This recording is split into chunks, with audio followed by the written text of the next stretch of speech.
කලින් වීඩියෝ දෙකව 2019 පෙර සාකච්ඡා කරන පේපරේ මේ පාර්ට් එක පත්‍රයේ පාර්ට් B වල පළවෙනි ප්‍රශ්නය සහ දෙවෙනි ප්‍රශ්නය යන ප්‍රශ්න දෙකම සාකච්ඡා කරලා ඉවරයි. දැන් තියෙන්නේ පාර්ට් B වල එක පත්‍රයේ පාර්ට් B වල තුන්වෙනි ප්‍රශ්නේ සාකච්ඡා කරන්න. මේක මේ බොහෝ වෙලාවට එන්නේ කොටස් වෙන්න පොළ, සුළු පොලිය, වැල් පොලිය, ආදායම් බදු, තීරු බදු, පරිපණම් බදු අන්නේ ආශ්‍රිත ගාණක් එක්කෝ ඒවා ඔක්කොම කලවම් වෙච්චයක් දෙන්න පුළුවන්, නැත්නම් බදු වලින් විතරක් දෙන්න පුළුවන්, නැත්නම් කොටස් වලින් විතරක් දෙන්න පුළුවන්.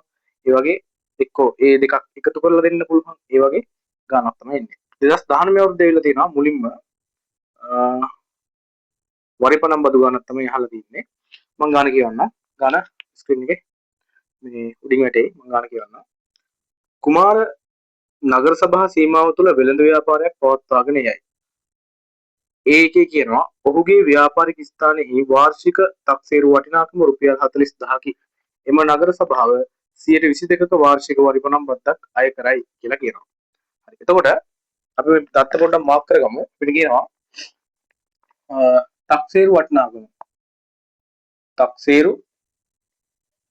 තක්සේරු වටිනාකම රුපියල් 40000ක් කියලා.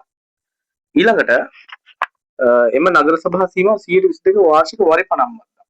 එහෙනම් වරිපණම් බදු මුදල 100ට වරිපණම් බද්දනේ ඔව් බදු ප්‍රතිශතය වරිපණම් බදු ප්‍රතිශතය 122යි. හරි. තක්සේරු වටිනාකම රුපියල් 40000යි, වරිපණම් බදු ප්‍රතිශතය 122යි. හරි. රෝමන් ලකම් එකේ කියනවා වාර්ෂිකව ගෙවිය යුතු වරිපණම් බදු මුදල සොයන්න. හරිම සරල ප්‍රශ්නයක් මේක. වාර්ෂිකව ගෙවිය යුතු වරිපණම් බදු. හරි. රෝමන් ලකම් එකේ කියන්නේ වාර්ෂිකව ගෙවිය යුතු වරිපණම් බද්ද කොහොමද දන්නේ?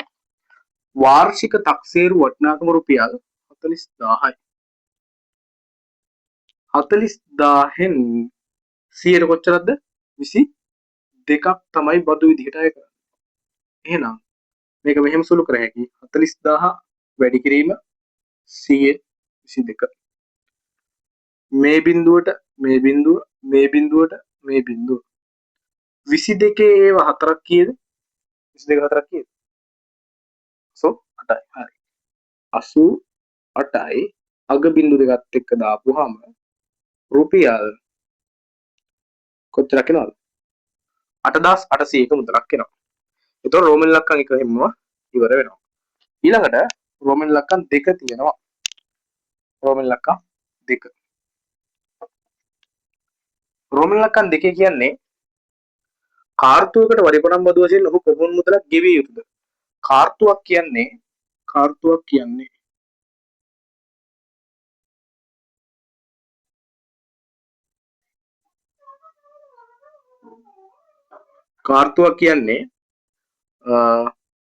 මාස 3ක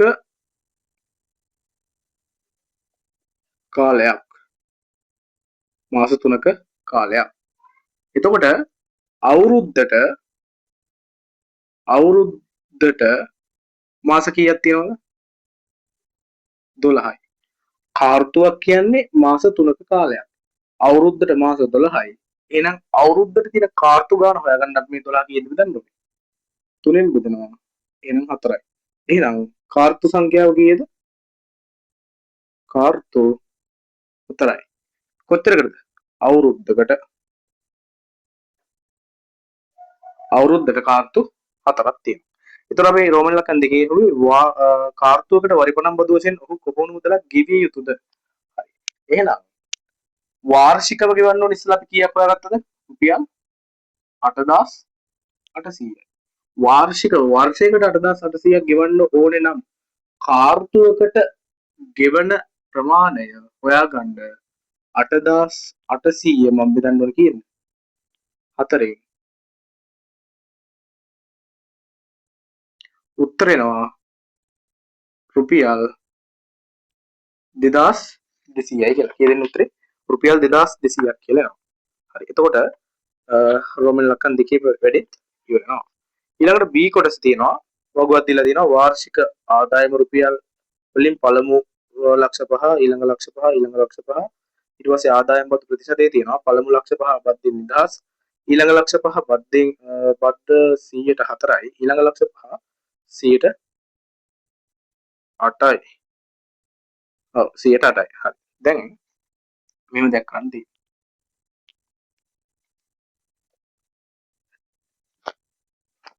මේ කතාව දැන් ඉවරයි මෙතන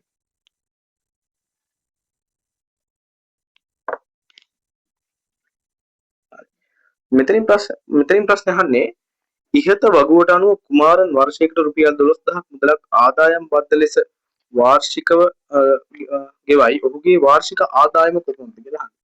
හරි ඒක කරන්නේ මෙහෙම. දැන් බලන්න කුමාරන් මේ බදු මුදලක් ගෙවනවා කියන්නේ අනිවාර්යෙන්ම කවුරු බදු මුදලක් ගෙව්වත් පළවෙනි ලක්ෂ 5 බද්දෙන් නිදහස්. දෙවෙනි ලක්ෂ 5 න හිතන්න මෙහෙම ලක්ෂ 10ක් ගන්න වර්ෂයකට. එහෙනම් මෙතන තියෙනවා පළමු ලක්ෂ 5.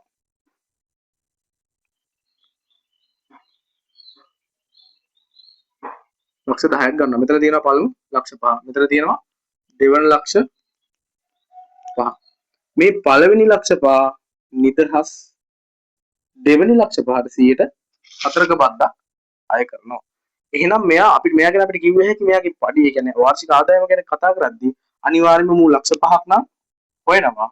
ඊට වැඩියෙන්ුත් චුට්ටක් හොයනවා. ඒ වැඩියෙන් හොයන ගන්න තමයි දැන් හොයන්නේ. හරි. දැන් බලන්න මූ මුට තව ලක්ෂ දැන් පළවෙනි ලක්ෂ 5 හැර තවත් ලක්ෂ 5ක් තියෙනම් ඒ කියන්නේ මුළු ආදායම ලක්ෂ 10ක් වේ නම් හරිද අපි නිකන් උපකල්පනය කරලා බලමු කොච්චරක් එනවද කියලා 100ට 4යි මේ බිඳුවට මේ බිඳුව මේ බිඳුවට මේ බිඳුව 4 වරක් 5 20යි හරි උත්තරේ එන්නේ රුපියල් 20000ක් කියලා. හැබැයි මේ ගානේ තියෙන්නේ බදු මුදල රුපියල් 12000ක් කියලා. එහෙනම් මුගේ මුට දෙවනියට හරියටම ලක්ෂ 5ක් තිබිලාද? දෙවනියට හරියට ලක්ෂ 5ක් තිබ්බනම් අනිවාර්යෙන් කීයක් එන්න ඕනද රුපියල් 20000ක් එන්න ඕනේ. හැබැයි මුට දෙවනි ලක්ෂ 5 ඇතුලේ හරියටම ලක්ෂ 5ක් තිබිලා නැහැ. ලක්ෂ 5ට අඩුවෙන් ප්‍රමාණයක් තමයි තිබිලා තියෙන්නේ. ඒක හොයන්නේ මෙන්න මෙහෙම. මේ බලන්න.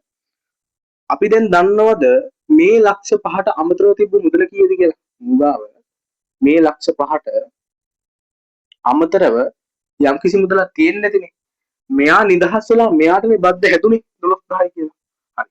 මේ අමතරව තිබ්බ මුදල අපි x කියලා අරගෙන එයාව වැඩි කරනවා 100ට 4ෙන්. එතකොට නේද මට ඔය රුපියල් කීයක් තියෙන්නේ? 12000 කියන මුදල එන්නේ නේ. එතකොට රුපියල් 12000 කියන මුදල එන්නේ.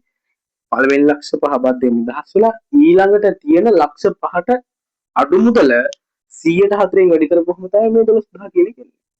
එහෙනම් දැන් මෙතන x තනි කරගත්තා නම් හරස් ගුණිතය දාලා ලස්සන්ට මෙයාගේ ඒ අදාළ මුදල එනවා. මේ බලන්න.